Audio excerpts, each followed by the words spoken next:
go and pop it on your link if you like. And then we're in more places at once.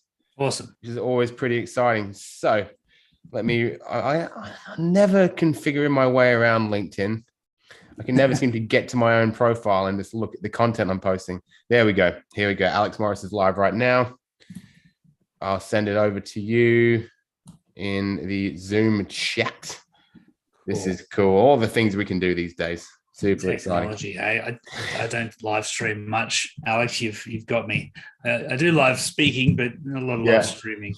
Well, I'm lazy, Daniel. So it gets me content across more platforms all at once, you know? So I like it. This podcast here is actually this is kind of all our content for the week mostly comes from these podcasts where we do a sort of 30 to 40 minute conversation on LinkedIn, Facebook, YouTube, Instagram, and the business Facebook page as well. And then we can clip it up, make content out of your knowledge. I don't have to think of new ideas and post that across all the different platforms at once. And kind of, it's a great way for me to keep that creative flair going because we learn from amazing people like yourself. So really cool, man. I got little kids, not much time to create content. I get it. I can see a lot of photos behind you of little kids as well, but I'll do the intro. But go on. That's my daughter there, over there, on the shelf, and her journey in those photos. But that's a whole longer story, I think. Go on. How we could go on forever about our daughters, hey? Yeah, lucky men we are. Cool. Well, let's rock into it. Episode 67.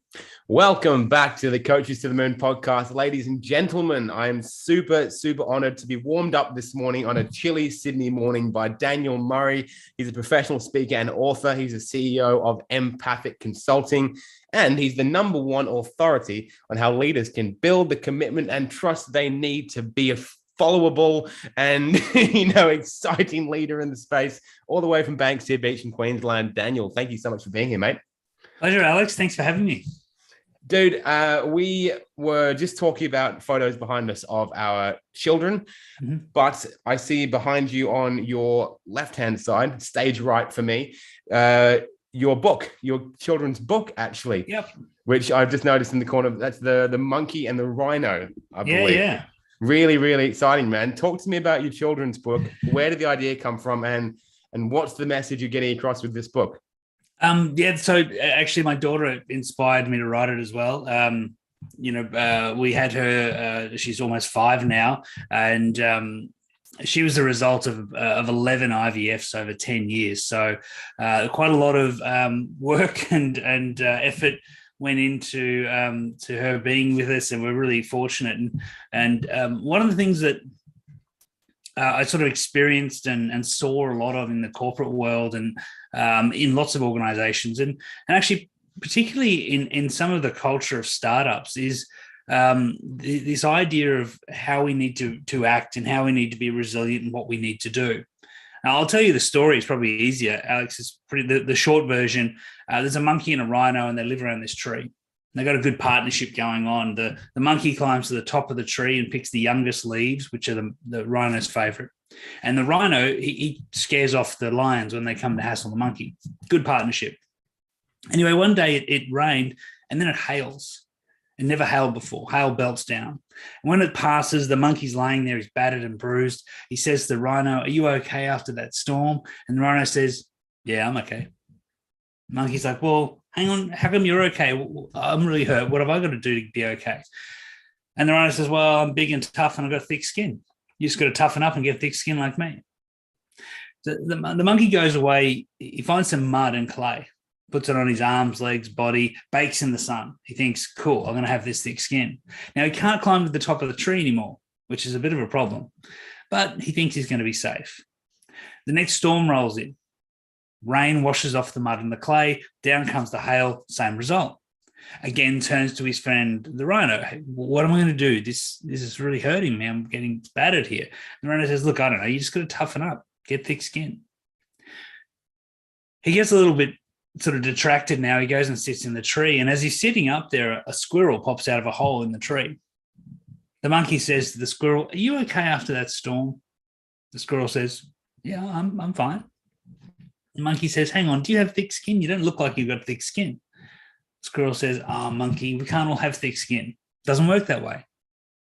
We're all different. We've got to find our own way to get through these challenges. You see, I'm small. I can hide in this little hole in the tree. You've got to find the way you can get through. And now he goes on a little adventure, and it's quite fun in the book. And then at the end of it, he works it out. And when the storm comes next, he walks over and he sits underneath the belly of his friend the rhino and survives the storm. And the reason I wrote it for my daughter was we live in this world where we're so quick to give advice to everyone. In corporate land, it was everyone needs to toughen up. This is how you do things. You saw leaders saying, if someone was struggling, well, what I would do is, and then rattle off what they would do. The challenge is when you build real diversity in teams, which is super powerful. Diversity is incredible because you get people who see the world totally differently and they see things that others miss. The reality of that diversity is it comes with a challenge, which is that good meaning advice can often be completely useless. And whether you're a leader of people or you're working with clients, or you understanding what will work for them and how do I help them understand what's going to support them is more important than all the good meaning advice you might want to throw out there. So I think that we see this happen where we bring in people because we need more creativity. Let's get some creatives in our team. All right, and then we say, you got to work 8:30 to 5. You got to wear a suit, no Apple Macs. What do you got those Post-it notes for? Get them out of here. And we take away all of the things that make them what they are. And then when they fail, we blame them. That's creatives. I think similarly in startup world, in entrepreneurial land, there are a million people who are really quick to say, I've got the perfect formula for you. All you've got to do is this, this, and this. Here's what you've got to do. Sleep less, do more work. We throw out all of these, often, again, well-meaning pieces of advice. But the reality is we're all different enough that won't work for some people. And it'll actually push some of those people into a worse place than they were before. So it's the book is it's a disguise as a kid's book, but it's really that message of let's make sure we realize that if we're really different, what works for one won't work for the other. We should end the podcast there. That's it. How good, man. That's perfect. That's really, really cool. And there's a lot of things I want to, unpack about that one. The first one being the thing about trying to force everyone into one sort of little box in a team or in an industry is interesting. How did you go at school, Daniel? I wasn't awesome. I struggled a lot when I was younger. We were quite poor growing up, and I was sort of always a little bit behind the eight ball in sort of primary school, and I think it was lucky for me that I had quite a love of mathematics. So I was bad at reading through most of my schooling. I didn't know why. I sort of do now with some issues with my eyes, but I just didn't like it. I didn't do a lot of it. And so I gravitated towards maths, and there's no reading. I ended up doing a degree in mathematics at university because there's no reading. And so, yeah, I didn't do great. But I made friends, and I tried to, work through all those challenges that we do as kids, and luckily had a really close group of friends who were very supportive sort of relationships for me. Yeah, great. It's interesting then, right? So clearly you've gone through mathematics and become very successful doing consulting, and I'm sure there's a bunch of mathematics involved in business consulting and that sort of financial acumen side of it. But, at the time, you probably would have been judged pretty harshly in the creative subjects and the subjects where you got to sit down and write an essay, like ancient history, that sort of thing, where you got to do a big essay on Spartacus or whatever. And they would have labeled you as this, the judging a fish by its ability to climb a tree. Yeah, look, it's interesting, and probably, hopefully this has changed a lot more since I went to high school, but I really like performing arts. Mm-hmm. And that there was something there that I quite enjoyed. Now, as a professional speaker, that probably comes in really handy, and I get to use that creativity, the storytelling, those sorts of things. But when I was at school, I got to, I think it was grade 10, and it was basically told that I had to make a choice. Either you're going to do maths and science, or you're going to do performing arts. And the reality is, again, when we choose those sort of binary options, we really miss out, don't we? We miss out on the opportunity to say, hang on, how do these things come together? You know, even the comment around mathematics is good for finance. Yeah, finance is adding things up, sure. But what mathematics actually does is it teaches you to unpack systems and look for the ways in which they work and interact. So what's the language that sits behind why things are happening? What are the rules for engagement in a process, for example? And when I started working in consulting and in organizations, that's what I try and do, is work out, well, you know, if we move this, what happens over here? What's the flow-on effect? How does this system interact? And the most complex of all is human systems, right? Trying to understand why people do what they do. The way in which we sort of form those initial beginnings really help to shape us, but also that we need to be flexible in the way we think about them. I think so too. I think that the people are hopefully realizing more and more these days that, you know, starting in that school system, just because someone is a certain way doesn't mean one path for their life anymore, because the world is so broad and full of possibility. Me, for example, I was really academically gifted at school, and all my teachers assumed that meant I gave a shit, but I didn't. I just was really lucky to be very good at all the subjects. I found them very easy, but had no desire whatsoever to go to university. I did the bare minimum work, and always just like, you know, in that kind of top quarter of the class, really annoying to people like my sister who worked really, really hard and did way better than me. But when I got to the end of, you know, year 12, which is when you finish school in Australia, everyone's like, oh, dude, what university are you going to? You got all these badges on your blazer and all these like academic awards and stuff. And I was, I'm not going. I've not applied. And they're like, what? You're so good at this. Surely you're going to be a lawyer. I was like, that is like my nightmare. Continuing to go and study and read books and be given homework and stuff was my absolute nightmare. And I found my sort of passion and my place in kitchens as a chef, where I was able to be creative and structured and disciplined.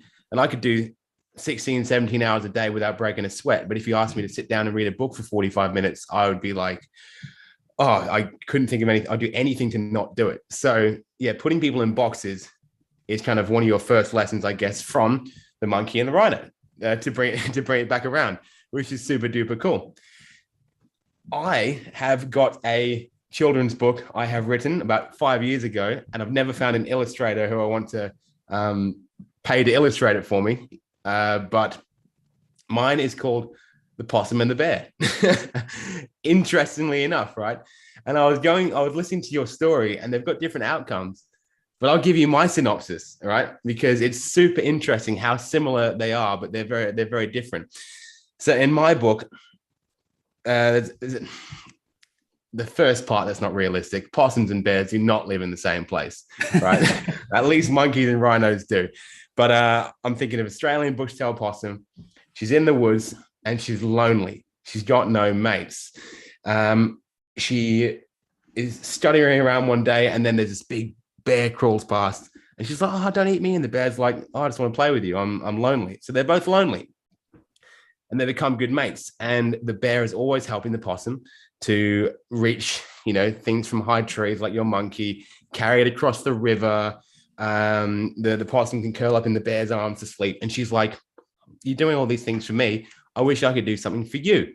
And the bear's like, you know, you've got something inside you. You just haven't found it yet. Just be proud of being who you are. And the possum's always feeling like not good enough compared to the bear, always comparing herself to this big bear.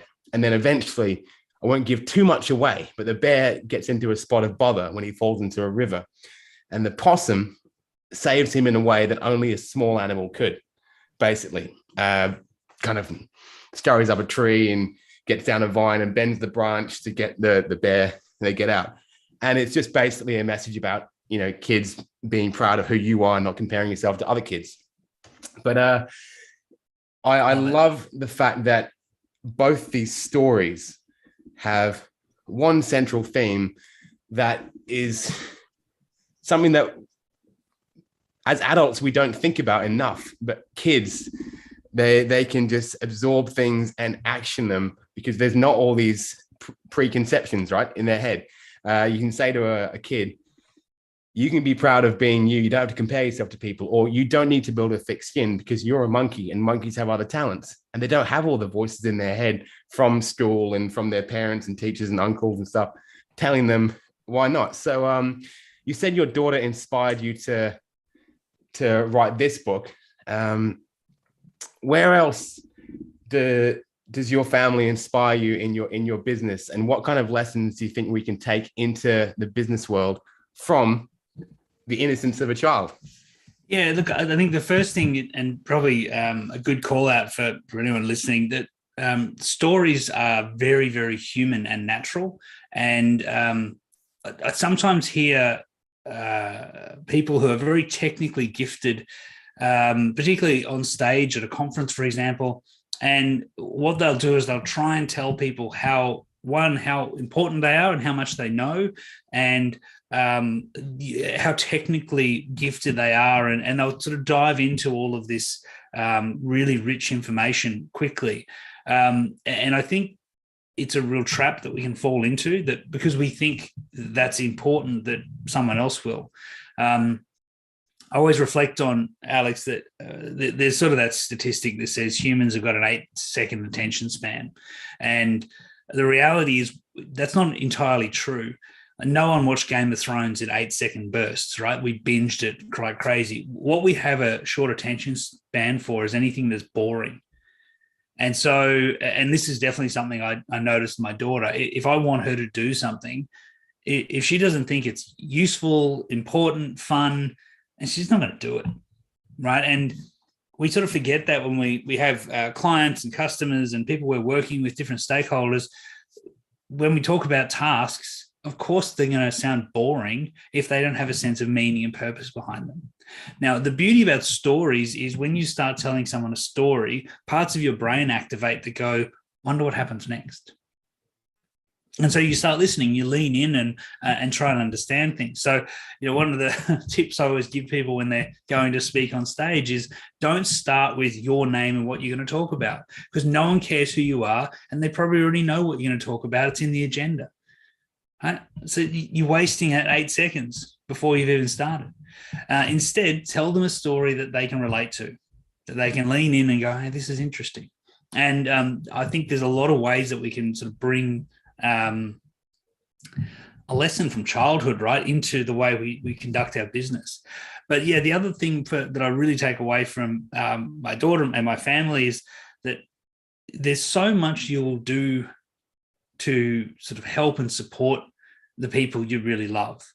And sometimes when we work with clients, we see them as a transaction, or we see them as a target. I hate that.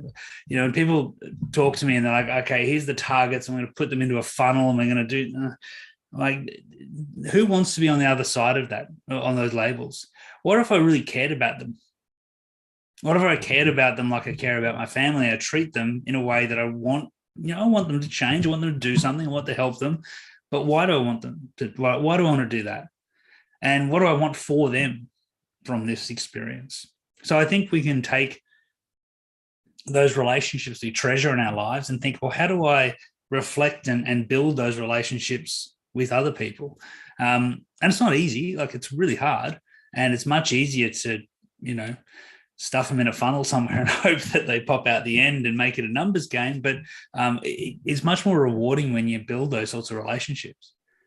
100% agree. And I think in the coaching and consulting space, it is so much of a relationship rather than a transaction, especially when it goes on for a long time, that, no one wins when you don't treat your clients like like at least friends or family, but then still have that professional barrier there. It's a difficult balance to walk. I think I'm only figuring it out in the last couple of years after quite a long time in business. It's super duper cool, man. Everything you're saying, and I love the concept of starting off a speaking engagement with a story. One of my coaches is a guy called Travis Bell. He's known as the bucket list guy, and so he's one of a small group of like certified professional speakers in Australia. I think there's like 15 of them, and he's like a TEDx kind of guy. And he walks on stage, and what he does is the first thing he does is he gets people to draw out on their piece of paper 10 square 10 by 8 grid, and he says that's 80 years. Fill in how many you've used. And you end up with these people just freaking out in the first minute of his speech and contemplating their demise. And then they're hooked. And he doesn't say his name anywhere because the name's on the screen. Really cool tip, man. Let's talk about empathic consulting. You've worked with some really big names like CBA, like Commonwealth Bank and ASX, Allianz, Chubb, like a lot of big international, multinational corporations. You're one guy. So let's talk about that. What's it like walking into a huge company that's doing, sometimes 10 figures a year and saying, I can help you. What's that like? Well, firstly, it's not like that. And that's probably, an interesting reflection, right? So, I get frustrated when someone says Westpac made a decision or BHP decided, because companies don't decide anything. No company's ever made a decision. People inside companies make decisions, and those decisions have a great deal of accountability. Similarly, when I'm working with a company like CBA, I don't work with all of them all at once.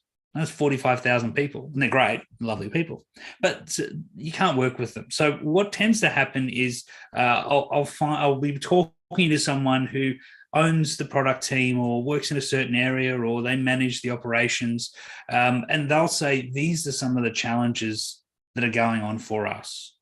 And my job is to say, okay, well, I want to understand what those what do you think's driving them? How do we think they're interacting? What problems are they causing for you?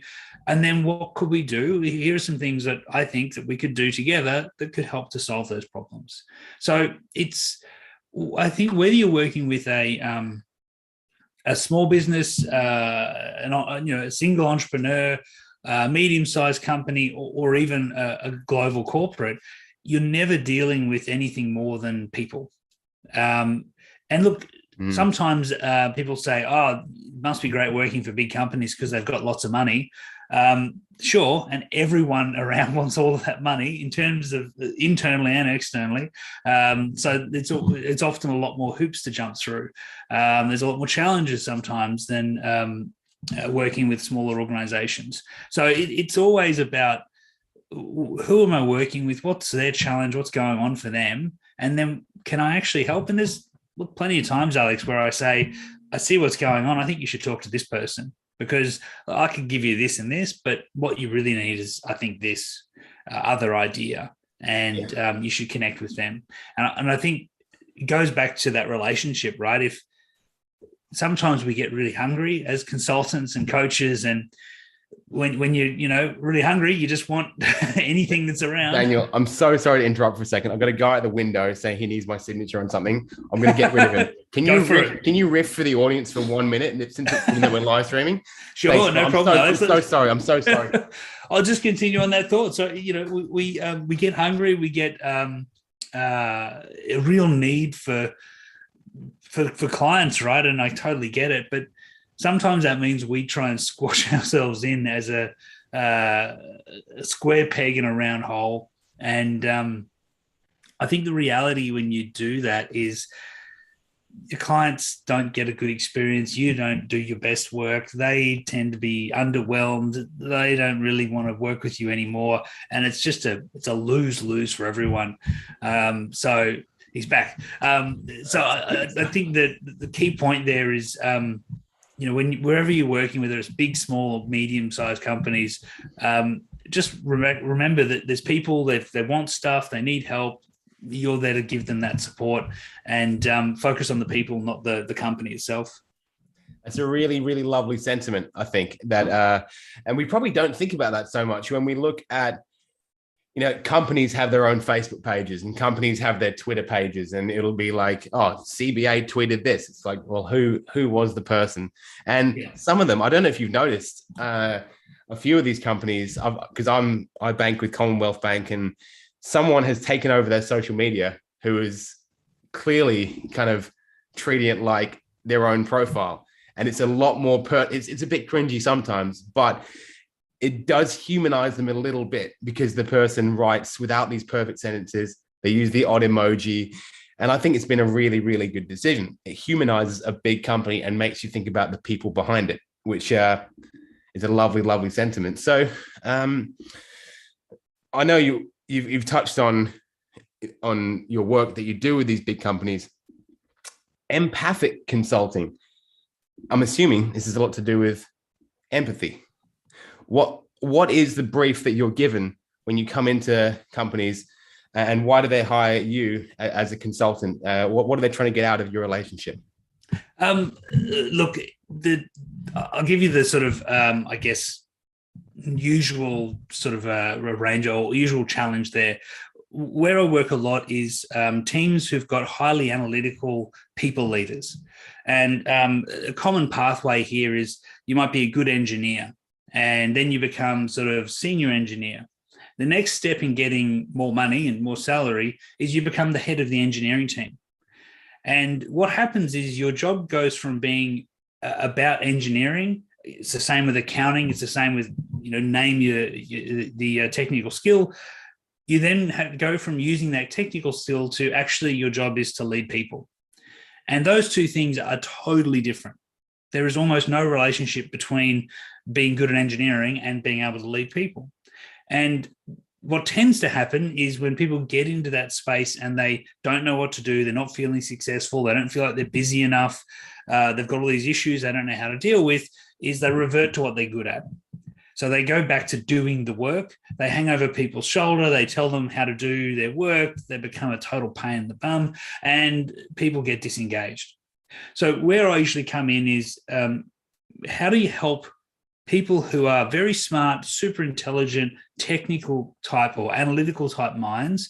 How do you help those people to start to learn how to lead people, to develop those leadership skills? And empathy is a core part of that. Empathy is really about understanding why people do what they do, right? It's looking and understanding, okay, why is someone feeling a certain way? Why are they acting a certain way? What's going on for them?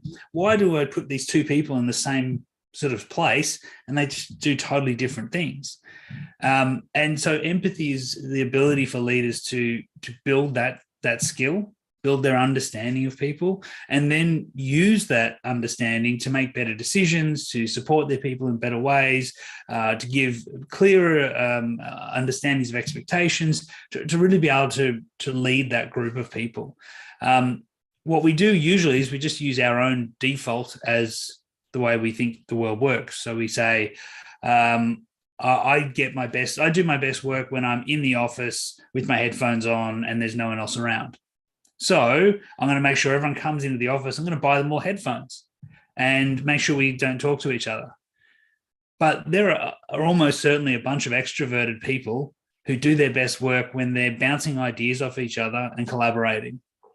And if you don't do that, you're going back to this idea of telling the monkeys to toughen up, right? You're not really being able to lead them effectively.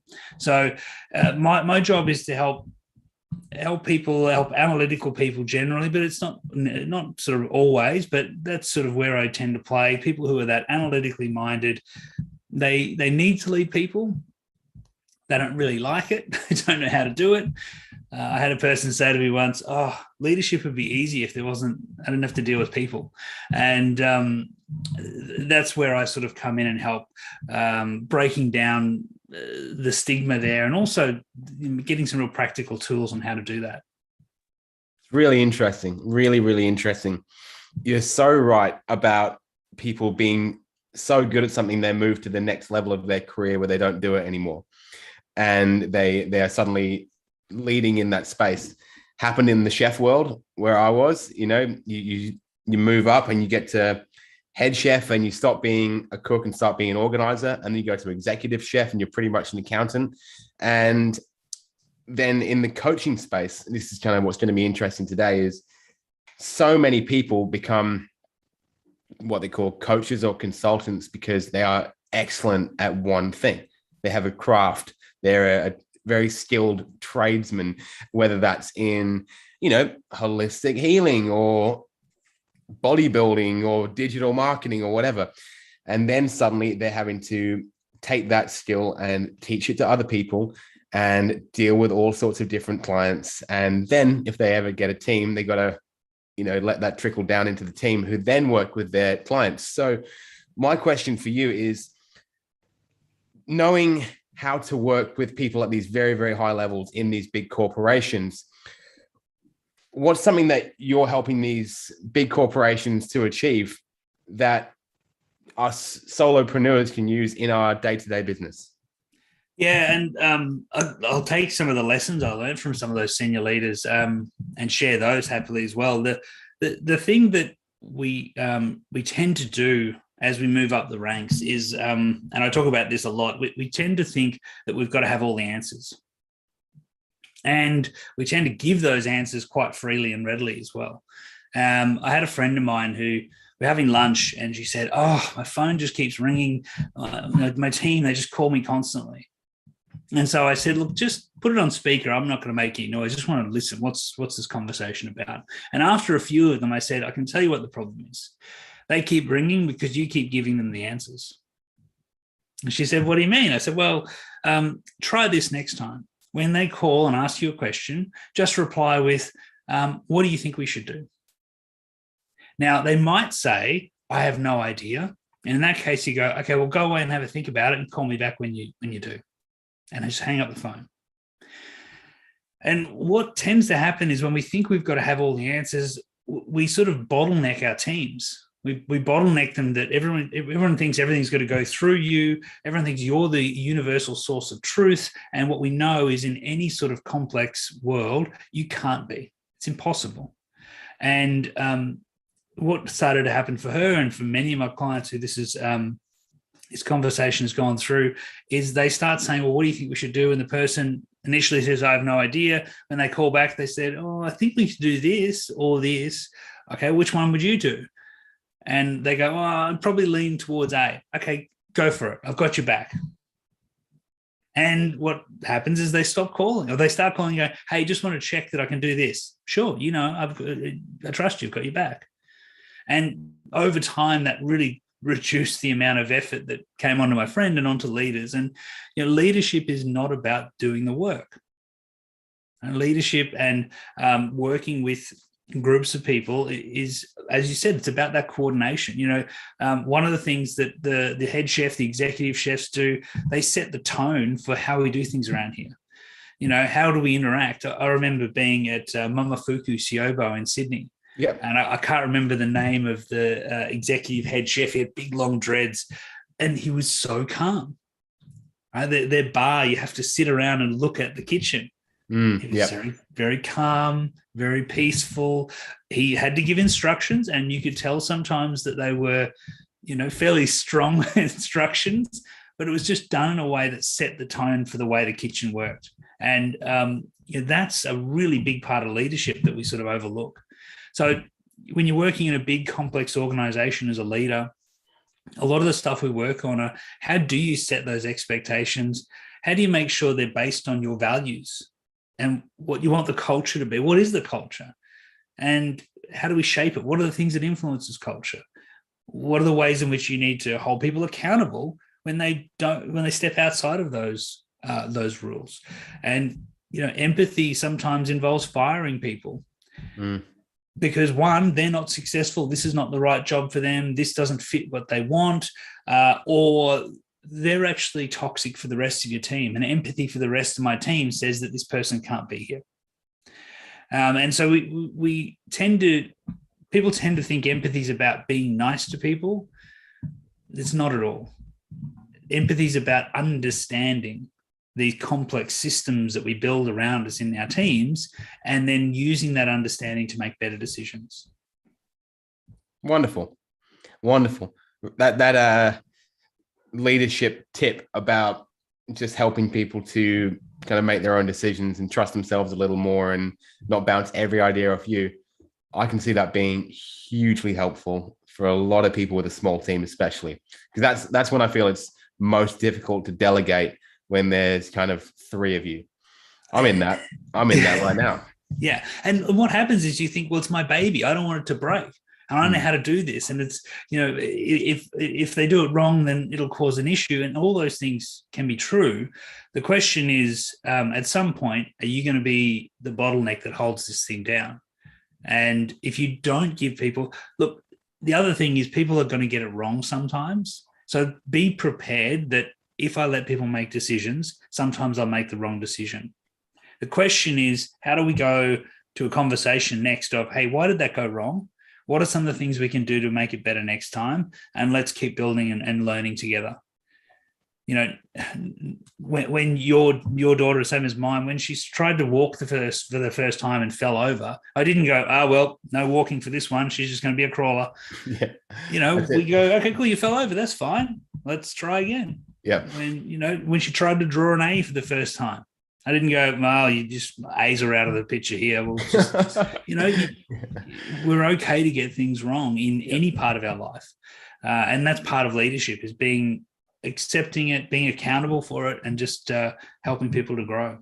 Yeah, that's beautiful. I've actually got two daughters, twins. Oh, cool. So they're both constantly learning and failing, but they teach each other, which is lovely. So, man, that's very, very true. And it brings it back to the very beginning of the conversation, which is we accept so many things as kids that we then overthink when we get to adulthood and into work, because we start worrying about what other people will think, and we start over exaggerating consequences when generally everything's going to be fine. So I can tell that you've got that kind of attitude, and I would love to see you walk into a room full of stiff executives and just pour some love into them, man. I feel like that's the vibe you're giving off.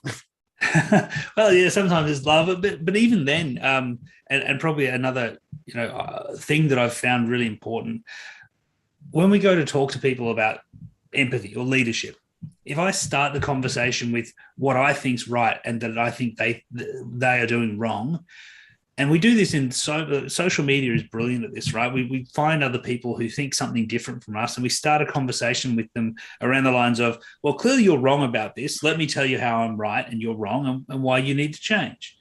And what happens emotionally in our brain is it sets off this conflict sort of mode where you're challenging me, and therefore I have to make a decision as to whether I'm going to fight you or I'm going to flee or I'm going to just try and freeze it out and forget about it. And when I talk with people who are often a little bit stiff at times, I'll start with, well, what do you want? I think what we all want is our people to be highly productive, because that's what's going to get us results in the end, right? If our people are highly productive, then we're going to all win. And they'll go, absolutely, cool. All right, well, what are the things that drive that productivity for them? Right? Being engaged, feeling like they've got empowerment, being part of a supportive team, having commitment, understanding why what they do matters. Are these all things that contribute to that productivity? Well, of course they are. All right, are some of those things not where they should be today? Are some of these things that we hope are okay, but we're not leading or managing in any way? And what could we do to start to build on some of those? So we start from a place of what do we both want, and then move to those places where we need to work together, rather than, me saying, oh, look, the banks have no empathy, or politicians have no empathy and they need to change and they're wrong and I'm right. Whether it's true or not is irrelevant. Right? Truth in that sort of space is really hard to pin down. It's complex. But we're never going to have a relationship. We're never going to be able to work together effectively if I don't know what they care about and I don't care about what they care about. You speak a lot of truth. You speak a lot of truth, Daniel, and it's a very, very refreshing and just lovely, lovely conversation today. Everything you've said, and can we get a copy of that Monkey and the Rhino online somewhere? Yeah, if you go to my website, it's empathicconsulting.com. Yeah. And then just on there, there's a place where it says my kids book under the resources tab. You can order a copy there. Yeah, absolutely. It's really fun. It's a beautiful little book. And, I got mine illustrated through a guy out of Malaysia off Fiverr. Yeah. He was awesome to work with, and good to support someone little over there who's doing their own thing. So you just got to get in there, Alex, and get it illustrated and 100%. Self-publish it. It's easy to do these days.